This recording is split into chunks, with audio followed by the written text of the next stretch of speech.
From past समझो 1 साल से मैं क्या करता हूँ, I want to improve myself. क्या करना है मेरे को, इम्प्रूव करना है। तो मैं स्क्रोलिंग छोड़ना चाहता हूँ। मैं भी नहीं छोड़ नहीं पाया हूँ ना, तो मैं उसको छोड़ना चाहता हूँ। एक फेज आता है जिसमें मैं स्क्रोलिंग करता हूँ और मैं रियलाइज करता हूँ कि भाई अब स्क्रोलिंग छोड़नी है, ये मेरे को बर्बाद कर रही है। और अगले फेज में मैं जब इम्प्रूव करने जाता हूँ, समझो मेरा 1 दिन हुआ या फिर 2 दिन हुआ या फिर पहले ही दिन में जब मैं इम्प्रूव करने गया, व्हाट हैपेंस की लाइफ मेरे पे एक अनसर्टेनिटी फेंक देती है। व्हाट्स दैट अनसर्टेनिटी, कि कुछ कारण से मेरे को थोड़ा अपना टाइम, अपने दिन का समझो 50% टाइम उस पर देना पड़ता है।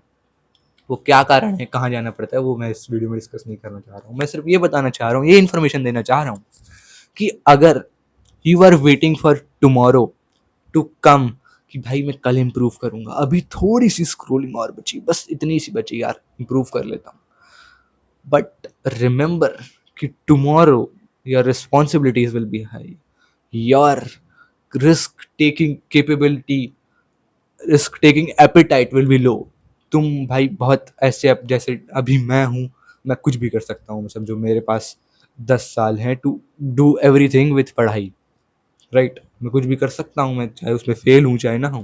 व्हाट इफ मैं अभी 25 साल का हो जाऊँ, क्या मैं कुछ भी कर सकता हूँ? नहीं नहीं, मेरे को अपना टाइम एकदम ही तगड़े तरीके से यूटिलाइज करना पड़ेगा।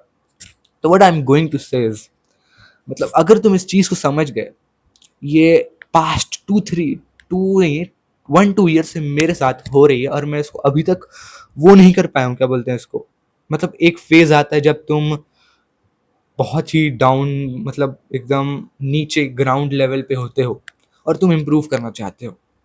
और तुम जब इम्प्रूव करने आते हो तब तुम पे कोई लाइफ और अनसर्टेनिटी फेंक देती, जैसे मेरे को फेंक देती। तो मेरे को अपना दिन का 50% टाइम फॉर 10 to 15 डेज कहीं और देना पड़ता है। तो मेरी एनर्जी ड्रेन होती है, तो मेरा कुछ काम करने का मन नहीं होता, जैसे अभी हो गया। और अगर तुम ये सब कर रहे हो, I guarantee you you will not be successful. Mummy कसम, तुम सक्सेसफुल नहीं होगे। तो चाहे तुम आज, तुम भाई दूसरा काम कर रहे हो, तुम किसी लाइफ के चैलेंज में फंस गए हो, अगर तुम इम्प्रूव करने के फेज में हो तो do it, do not wait for tomorrow, do it now. यही मैं कहना चाहूँगा। अगर तुम इसको सीख गए तो you will be successful ASAP। बाकी तुम्हारे मन, तुम्हारी मर्जी, हम क्या कर सकते हैं, right. Meet you tomorrow, bye bye.